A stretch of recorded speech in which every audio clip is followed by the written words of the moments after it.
Welcome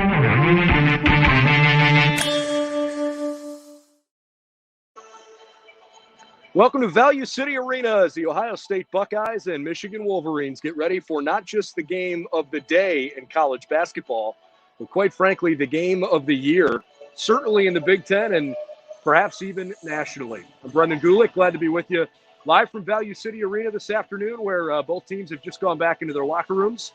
We are a little bit over half an hour away from tip-off here in Columbus between Ohio State and Michigan, who are meeting for the very first time as top 5 opponents. How about that? They have never played each other in series history as top 5 teams, and they've really only had a couple of meetings all time with the same level of emphasis on national ranking and, frankly, the same storylines that are very much at play coming into this one. Buckeyes are red hot. In fact, other than Gonzaga and Baylor, you could make an argument that Ohio State is the hottest team in the country. They have won 7 in a row. Now they've won 10 of their last 11 after beating Penn State earlier this week. While on the other side of the equation, you've got a Michigan team that has played really good basketball when they've been out on the floor, but haven't been able to get out there all that often. Michigan has struggled to play consistently because of COVID-19.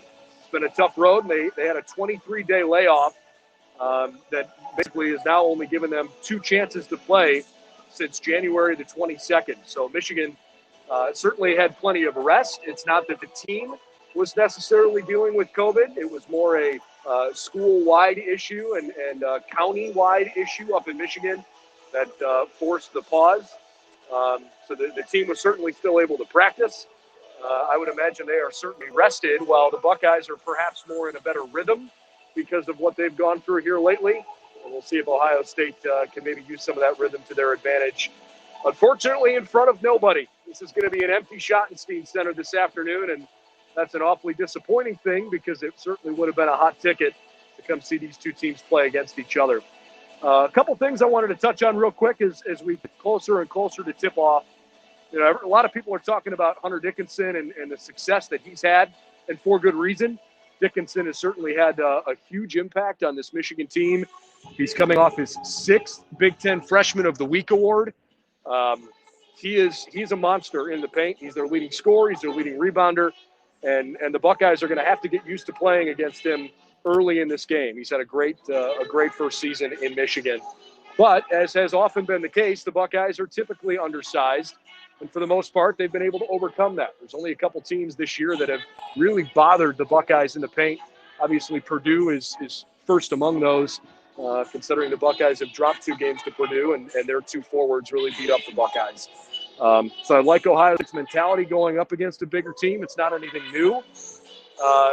Franz Wagner has played really well against Ohio State in his career, both games last year, even though the Buckeyes won both of them. I thought Wagner was terrific, and he has a chance to have a really good game today. Double-digit rebounding performances both times last year, so someone to definitely keep your eye on there. Frankly, Mike Smith, who's been a great guard, he's kind of a sneaky good 3-point shooter for Michigan. But I really like what he's done running their offense, and he's a Big Ten leader in assists for a reason. He's been steady and reliable, and frankly, just a rock solid player for Coach Howard's team. So I think those 3 guys, more than anything else, ones that Ohio State's going to focus on when they're on defense.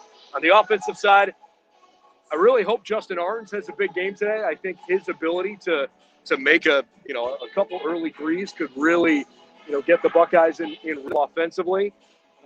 He's had 3 or more threes. It feels like almost on a nightly basis now, after kind of a quiet start to the year. Ever since Arns was put in the starting lineup, he has certainly made his presence felt on the offensive end from 3-point land. So after hitting 3 all in the first half against Penn State a couple nights back, I'd expect Arns to try to get into an early rhythm too.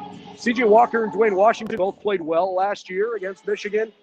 Would expect that they're going to be ready today. Obviously, Washington's offensive efficiency is something the Buckeyes have to have.